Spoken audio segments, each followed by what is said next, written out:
சொல்லாதே பெண்ணே சேலை நெய்வேன் கண்ணே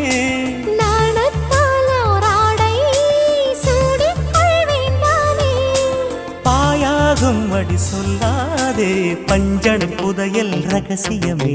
சாய்ந்தாடும் சங்கில் துளி பட்டாலும் முத்தாகிடும் முத்துண்டே செம்பூவே பூவே உன் மேகம் நான் வந்தால் ஒரு வழியுண்டோ மன்னவன் விரல்கள் பல்லவன் ஒளியோ படை கொண்டு நடக்கும் மன்மத சிலையோ இமைகளும் உதடுகள் ஆகுமோ வெட்கத்தின் விடுமுறை ஆயுடின் வரைதானோ செம்பூவே பூவே உன் மேகம்